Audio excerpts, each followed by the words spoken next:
welcome back to Tea Time with T and K.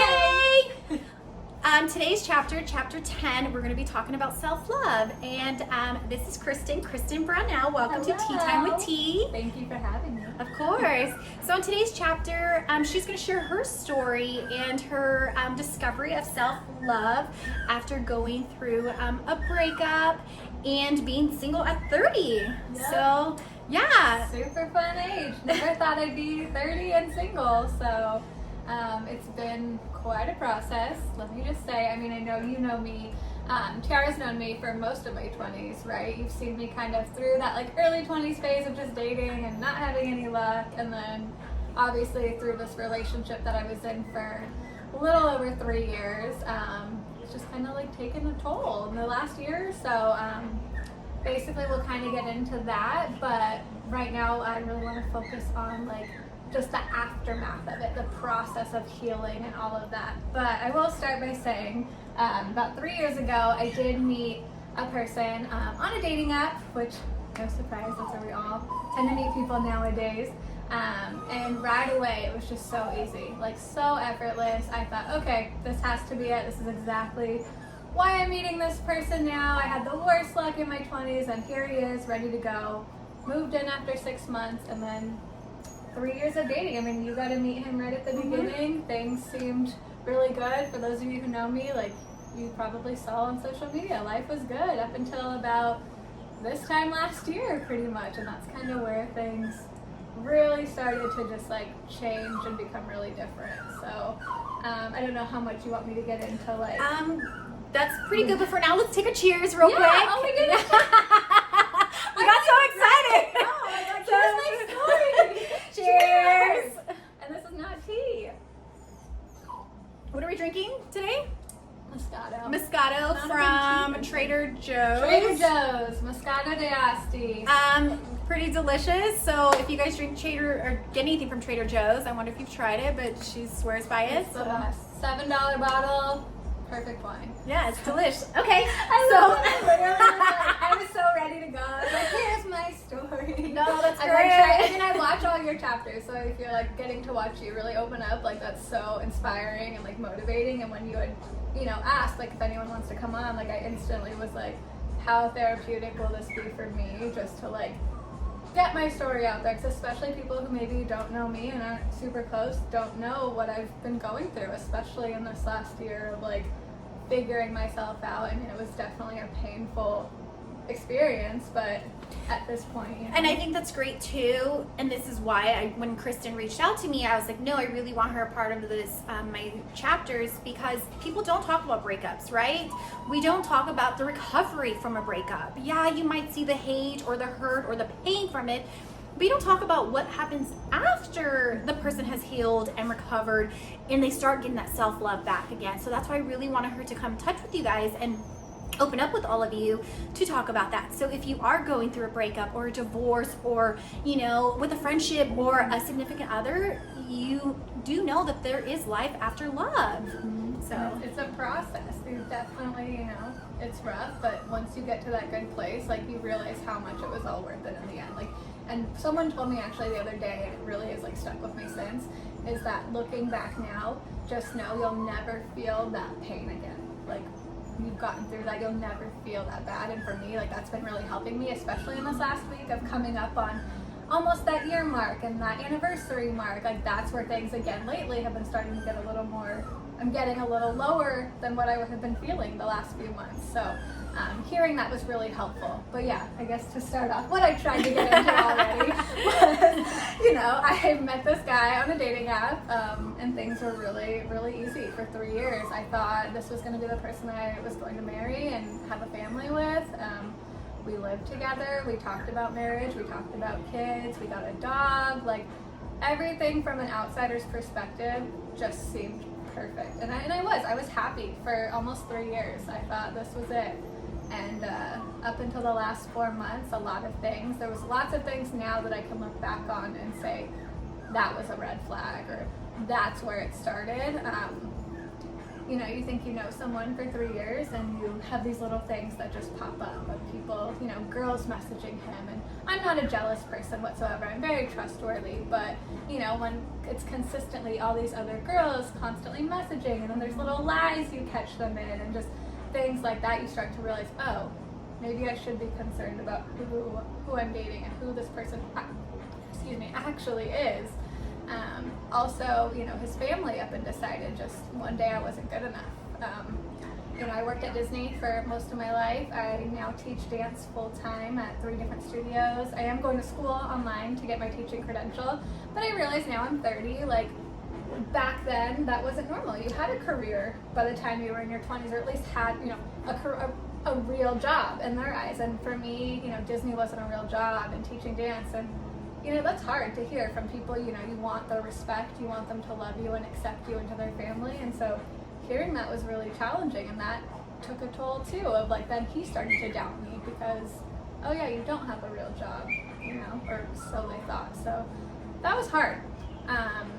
And that really is where his doubts in me started coming from. And out of nowhere, just little things would like make him upset if I tried to be helpful with something or just asked him a question, and then it ultimately led to just one night him telling me, you know, I don't want to be with you anymore. Of course, it was in front of a bunch of friends and some people I didn't even know on a vacation, a little weekend away, and you know, that's not fun to have your dirty laundry just aired out for the world. So that didn't help at all. But yeah, that's kind of where that relationship ended up going after 3 years of knowing someone. So.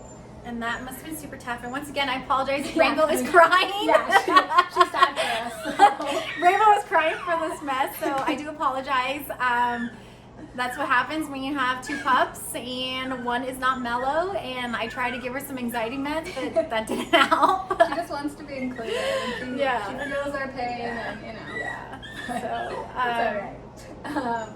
But yeah, so basically that's ultimately what led to him, you know, breaking up with me and ending things. But what made it difficult was we did live together. We had a roommate, we had a lease that was still, you know, we still had 5 more months left of this lease. And so, you know, that weekend came and went, and I completely broke down. I mean, you don't expect it. Someone who you think you're gonna have a life with, and all of a sudden they're just like, nope, you're done, I don't care about you anymore.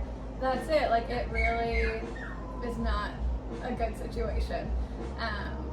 I was basically like begging at this point, which again, you look back now and it's like almost embarrassing to talk about now that, you know, I sat there crying and begging for this man to take me back, or like, let's figure it out, let's work on it. And he just is so like, no, we're done. Like, we're closing that chapter, when like, for me, it was just like, how is that so easy for you? It wasn't easy for me at all, you know? It got really, I mean, I really saw a different person after that. Not the person I knew. I remember there were nights, and this is again, like, if you're sensitive about this stuff, but I had very dark thoughts, very, like, not wanting to live, you know, my whole, what I thought was going to be my future just completely was done and gone. It was not happening anymore. So there were nights where, you know, I would cry, he would call me things, say mean things to me, and I would tell him, I don't want to live anymore. I'm going to go take my car and leave, and I don't know if I'm coming back, so I'm just letting you know. And, you know, he found that funny. Like, he would laugh, he would try to say, oh, you're not going to do that, like, whatever, see you soon. And for me, it was like, who is this person? Like, that's not the person I knew for 3 years. And he would never say something like that, you know, to anyone. And so here I am, the person you claim to have loved and wanted to be with, and you're laughing at them for having these dark thoughts. So, like, that didn't help at all, you know. That doesn't make you feel any better of a person. Like, how, yeah. So it was rough. I lived in that apartment for about a month until we figured out a different living situation, and every day was a completely different thing. I mean, his sister used to tell him, like, to cheat on me, and this was right before that night that he broke up with me, and I left, and he was in a house full of other people, and his sister was telling him just to cheat on me, and that, you know, just That must have been so tough for you to go through. Yeah, I mean, I thought I had a good relationship with his sister. I thought we were close, and then after he officially ended things, she was telling him, oh, I want you to date this friend of mine or this friend of mine, like, you know, all these things. I'm like, we just broke up. And at that point, I didn't even know if it was official, it was going to be a real thing. He was also on dating apps 2 days after. Like, I'm not even being dramatic about it. 2 days later, I see a notification on his phone for Hinge, getting messages from girls. Like, for me, I was like, how does your mind as a person even go there? Like, yes, whatever, you were the one who ended things and chose that this isn't what you wanted anymore, but like, to then be like, oh, let me just jump onto a dating app right away. Like, I don't think that's not a normal thought that crosses people's minds. I mean, unless in his mind he had already like broken up with you. Yeah. Before that. That's the only thing to me that makes sense. But even then, like, I don't know, and I get everyone's different, everyone heals differently, but even after we ended things, and so a month went by of me dealing with this, and I finally, you know, was able to move out, got into a place of my own, and dating for me was the furthest thing from my mind. I wasn't looking to fill a void, and I think that's where most people, you know, and again, there's no wrong or right way to heal, but like for me, like that wasn't even an option of like, let's fill that void with someone else just because now I'm alone or by myself. So that was the whole thing too, just finding out that someone you know for so long is just can act that way or act like a way you don't even recognize. And that's what's so scary about life is you think you know someone. I mean, you hear about, I know this is going down a dark thing, but you hear about people who snap. I always talk about that one incident, and I know this is horrible. I can't think of his first name, his last name is Peterson. Scott Peterson. Yeah, how he killed his wife who was pregnant. Yeah. And it's one of those things like you think you know them. I'm sure she thought she knew who he was. I'm sure she thought she knew her husband. Obviously, she's married with him. She's having a baby with him. And then this happened. And that's what's so scary when you hear stuff like this, because I'm sure you would have dated him for 3 years if you knew he was this like cruel, mean, to do that, and just no empathy to your feelings, your emotions. I mean, to say what he said to you when you are in your darkest moments of your life, for him to laugh it off, like I'm sure you would have never thought, this is a guy I'm gonna marry. You know, like when do we start seeing those red flags? When should we start seeing those red flags? When should we start saying, oh, I should have known that, or I should have seen this coming? Like, how do you know? Well, and I think for me too, and I didn't touch on this with you, and I'm just now remembering it. Again, like I'm not, like I said, like I look back and I'm almost like, I feel bad for the person I was going through that, but I was also very hurt and in pain. Like, who wants to be crying on the floor begging someone to stay with, like, no, have more, I would love to have more self-worth than that, but at the time my world was falling apart. But I remember during that month I was living there, I had this just like feeling like, and again, it makes me probably sound like a crazy person, I wanted to reach out to his ex before me, because he always, like, when we first started dating, he would make jokes about her, and just like, we would talk about our past relationships, you know, just making fun of like the people you dated or whatever. And I just was like, something is telling me to reach out to this girl. I don't know why, but so I did. I DM'd her on Instagram and said, hey, I'm just curious, like, when you guys broke up, like, what was that? Because they dated for, I think, 2 years. They didn't live together, but this is what I'm going through. Gave her a little breakdown. I said, it just completely caught me off guard. Does this at all sound familiar? And she, to a T, said, that is what happened to me. Like, didn't live together. So again, their relationship maybe wasn't as, like, up there, ready to go. Like, they weren't talking necessarily about, like, marriage and babies like we had been. But they were serious in that sense. She goes, his parents just decided one day I wasn't good enough. He became distant. He slowly started talking to them and not me. And before I knew it, he just flipped a switch and was so cold. Like, and that's, to me, was just like, oh my God. Like, that, it's a pattern. It's like, which, like, makes me sad for now future people that he potentially could do this to again. Because, I mean, going through what I don't want anyone to feel what I had to feel. But hearing that was also, like, another just, like, I mean, it didn't help in that time. I was still so hurt and so, like, broken. But looking at it now, like, that's just another thing for me to look back and be like, wow, this is this is him. This was a him thing. Like, I'm not perfect by any means. There's plenty of things I could always do better and could have done better in that relationship. But at the end of the day, like, this is him. This is the type of person he is and was throughout this whole relationship. So, and I think when you do go through those breakups or those heartaches or those heartbreaks, whatever it is, you have to remember it's not about you. I mean, like I stated about the bullying, my bullying chapter, right? I said when I'm being bullied, years later I came to realize, like, okay, it's not about me, it's about them. Same thing with a breakup or a relationship, of a friendship, anything. It's something that they're going through. Yes, it hurts us because we're the ones who are living it. We're the ones who are suffering through it. We're the ones who are literally feeling the emotions. But at the same time, it was his issues, his insecurities. It was whatever the case may be. It was him. It wasn't you. And it's so hard for us in those moments to not take it personal, right? Like we're broken. No, we're feeling at your most lowest point in your life. We're vulnerable. Yeah.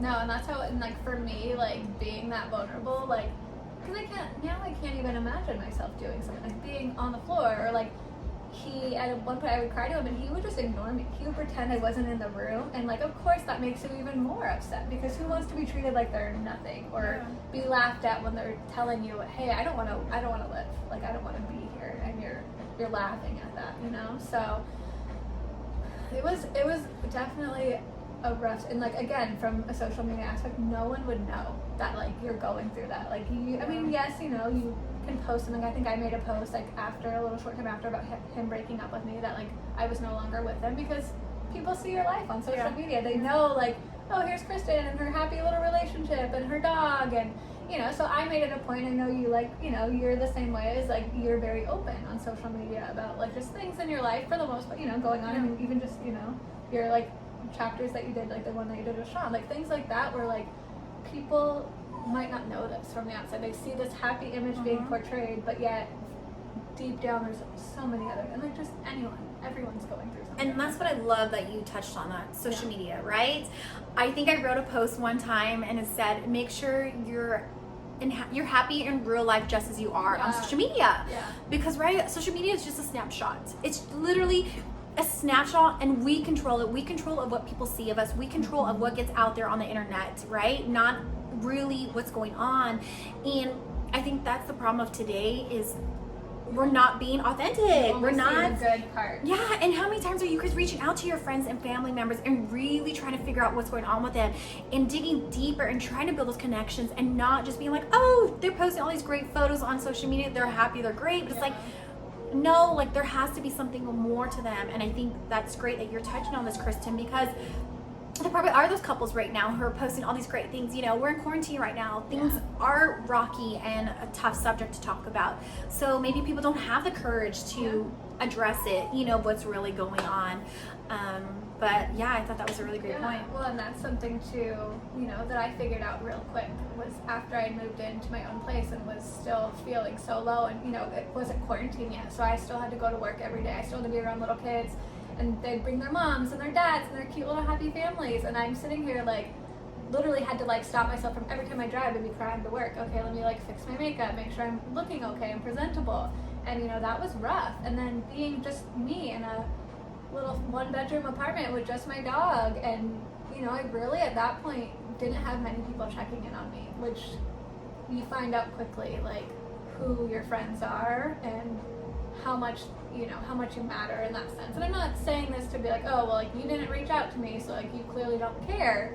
But when I'm going through the lowest point of my life, and my close friends and family knew that, and I wasn't really hearing from anyone, even just to check in, like that was a big thing too for me. That really messed with how I was feeling, because I sat here and was like, why is no one like, I mean, I get it, everyone has their own lives, their own things to go through, but like when you're posting, you know, your happiest things, and then, you know your friend is so low, and you're not even just checking in, hey, do you need me to come over tonight? Like, let's just like have a glass of wine, or just checking in to say hi if you're not ready to see people. And I wasn't really getting that. I think I could count on one hand the amount of people who actually like did reach out or were there for me through this all. And so I mean, for those people, I'm super grateful, even though at the time I might have been a little cold and like I'm not ready to talk, or I'm emotional. Like it was a big deal for me to have those people reach out to me, but it was also very sad to see the people who didn't, that you expected to be there. And we were talking about it earlier, that I was telling her, like, that happens when you get married, that happens when you have a child,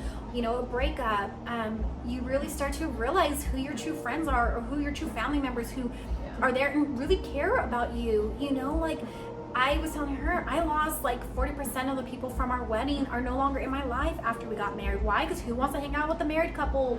I have a good friend who had a baby, and she told me that she lost so many friends when she had a kid, because who wants to hang out with, you know, a family if they're single? And it's just, it changes things and it puts things into perspective, and you start to really realize, like, as sad as it is, you start to realize who is really meant to be in your life. You know, it filters out the bad and keeps the good, but you know, reach out to everyone, notice those things. I had a friend who was who's been MIA on social media, and she was someone who was on it every single day. So I reached out to her and I was like, hey, like, what's going on?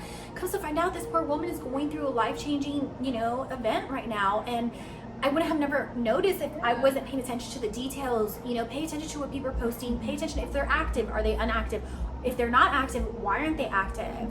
But I am glad that you were able to have people, you know, there for you during this time, because we need people, right? We need people when things go bad. Well, I love that, because I feel like that for me, just to like say about you, but like that says who you are as a person. Because like you were one of, like, Tiara was one of the few people who reached out to me, and like even though like you and I in these last couple of years haven't been as close, the fact that you reached out to me was such a big thing for me too. And that's something like I've told you that I appreciate, but I really do. And for you, and then hearing that you reached out to that one friend just from not being active, like for me that says something for you as a person. And I think that's really inspiring and really motivating. And I think hopefully people watching this will think about it more like, am I that kind of person? Like, should I do that? I mean, we can always better ourselves. There's always things we need to work on and fix. And I feel like that's such an important like quality to have, and I feel like that's really inspiring, and I really hope like people watching this will like think about that more as they like check in on their friends and family. So thank you. Yeah, of course. All right, so we've gone through the breakup now. Yeah. We've gone through him being pretty much a fucking asshole. Sorry to say, but he was. So now let's talk about what helped you with the self-love. How did you have the self-discovery?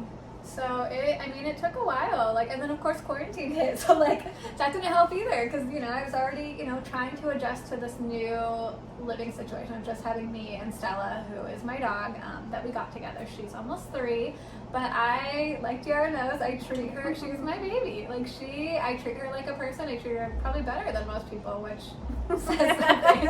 But it was just her and I living in this small 1-bedroom apartment.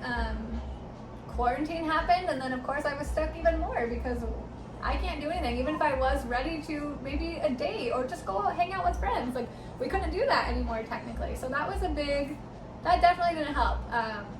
But what I will say is through this all, Stella was kind of my rock through it, which I know some people maybe don't get it, and if, you know, people who don't have dogs, but like she really, like, I can genuinely say completely saved my life, and I can 100% say the reason I'm sitting here in this better place right now is because of her. Like, had I not had her, maybe I would have gone out with my actions and drove my car off of a hill, like, you know, things I was saying to him and in my darkest moments. But thinking about her and thinking I don't want to leave her, I mean, of course my family and friends too are important, but she was like the first thing on my mind. So she really was what got me through. She was the one. I had to get up every day. I had to take her out. She's a golden retriever. She's active. She wants to run around. So even through quarantine, I was still taking her to the beach every day. Luckily, we live right next to it. We were going on hikes, things like that. I mean, you know, going through a breakup, I was telling Tiara, I lost a lot of weight, mostly just from stress and not eating and being sad. But like that kickstarted my let me like try to get healthier. Obviously, like I have to like build myself back up. So like going on hikes, wanting to kind of, you know, there's different ways. Some people aren't wanting to be as active and work out, but I find joy in being really active. So Stella and I would just get out of the house, even just getting fresh air. We'd sit on my porch in the fresh air, and it was just like, it sounds so just like, not like dumb, but like just something that's so simple, easy and simple right there. And you know, that was really, like, honestly, what helped. I mean, eventually, too, like, I stalked his social media for a long time, and then he blocked me because, you know, I'm the one who looks crazy, having to, you know, if you get that stigma of having to look, and I know it's, you know, it's not healthy to have to look at their social media, but like there was something in me that needed to. And you know, the day he blocked me, and then the girl who he's dating now, who he only met because of me, which that's a whole, you know, just a whole Another chapter. But you know, that obviously didn't help seeing, but they both blocked me. And honestly, like, as much as it was devastating at the time, and I felt like, yep, that's it, I'm the crazy one, it's my fault, not having to look at it every day and see it, and these last few months has been so good for me. Like, I will find myself not even thinking about it. Like, whereas, you know, I thought about him every day for, I would say, at least the first 4 or 5 months. Not a day went by that I didn't think about what could I have done, or how could I have fixed this, or, you know, crying about it. Whereas, like, I haven't cried in, I mean, up until this last week, which I touched on a little bit with her. I haven't cried in months. The last 2 months, I would say, and I physically almost felt like I couldn't cry. Like, I would get sad, you know, every now and then you think about it, but I, like, couldn't cry, and that was a good thing for me. That was where I started realizing finally, like, okay, like, I am healing. I am kind of getting into that good place. Obviously this week I was telling her it's been a little rough because, you know, I'm coming up on that, almost the 1 year. I'm coming up on the anniversary, what would have been. So, I mean, those feelings obviously aren't just gonna completely, you know, you're not gonna just be like, oh, it's fine. You know, some people maybe they can, but everyone's different. So, I mean, it's been a tough week, but it's definitely, I've noticed such a difference than like what I was months ago, you know? Like, I just, as much as it's hard, I can get out of bed and I can get through it. You're learning to love yourself again. You're Yes. learning to love life again, and realizing there is a life outside of him. There Yes. is a life outside of a relationship.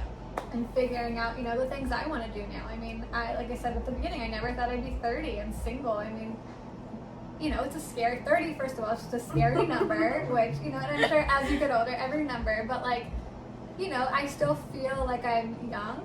So hearing that number is terrifying, but starting over and being single, that's terrifying too. Because, you know, I mean, I would love to be married one day. I would love to have babies one day. Like, I want, you know, I want to do all these things, but it's like that automatic like time clock and pressure of like, you need to have things done by a certain time, or you're like too old or whatever. So I think for me, these last few months, it's just been like accepting that like things will happen when they're supposed to, and that I can't love anyone else until like I fully love myself. Cheers to that. Cheers. I mean, as cheesy as it is, No, but it's true. it's so true, you know? So I think that's just kind of where I've been in the last few months. And, you know, I mean, it's quarantine doesn't help any of that. Quarantine makes things so much more difficult, but, and had maybe we not had to deal with quarantine, who knows, maybe this process would have been a lot easier or faster, who knows? But, I mean, through it all, like, I'm grateful because I feel like, you know, like I said earlier, what one of my friends had told me was, you'll never feel that pain again, that exact pain. And for that, like, I'm super grateful for, and I'm, you know, it's true. Like, I'm never gonna feel that exact pain ever again in my life. I'm sure there'll be more things at some point in my life. You'll feel, you know, it's No, but life, that's true, and I love that because yeah. I write quotes on my phone, so I'm definitely gonna write that Something, down. and I'll 'cause that's figure out good. where she Yeah, got it. that It is was so like- good. It was so cute. It's actually one of my students, one of her moms, not one of her moms, her mom. But she's been there through me through it all. She's a couple years older than I am and went through a similar thing. So she was one of the ones too to truly help me out with that. She's actually also on America's Next Top Model. Oh. If you want to check her out, I'm just kidding. I won't say it with me. But she was on that years ago. So she just has been such a like good friend for me through that. So for that, I am thankful for that. Really inspiring. Yeah, no, Yeah. that's great. And I think what really helps too is having those people again, having someone to go to. I mean, you had her to go to, and you know, someone who can relate to your stuff. And I think the biggest thing is, I know it's easier said than done, and I know it's practice what you preach and this whole thing, but you want to try not to ever be alone, because honestly, yes, you have to do your self-discovery and figure out your self-love by yourself, but at the same time, like, the more you're alone, the more you're in your head, right? Totally. These demons Really start was. taking over, and you stop thinking straight.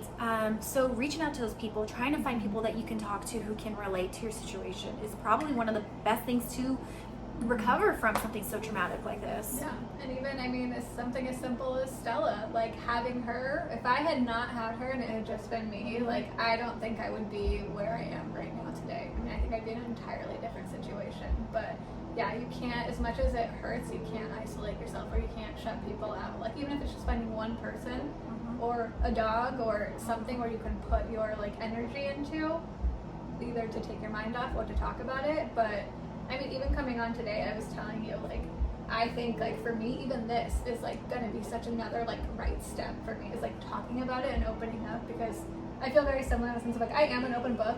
I'll share anything. If someone wants to message me and be like, hey, tell me more about this, I mean, if you guys are watching this and want to know more details, like, not in, like, the sense of, like, not, like, gossiping, but, like, if for real, like, if someone wants to reach out and ask me more about it, or if you or maybe were in a similar situation, or, like, someone just changed, like, I am a complete open book. I would tell you every detail, even if you didn't want to know the detail, like, I'm not afraid to talk about it, so for me, even just talking about it right now is, like, I feel like just another step that I need to take and like that healing process. So. And that's what this whole thing's about, is I want all of you to heal from what you've gone through. Yeah. But yeah, before we kind of finish up, is there anything else you'd like to touch on, Kristen? I feel like I, said everything I needed to say, but, I'm super grateful, like I stated, for you just reaching out, and I feel like that's just something everyone should take away, is just like checking in on your friends or your family. Even if you think like things are good, or sometimes even if things are good on social media, they're not in real life, or you're always dealing with something. So I think that is just something everyone should take away, is just to check on those that you care about.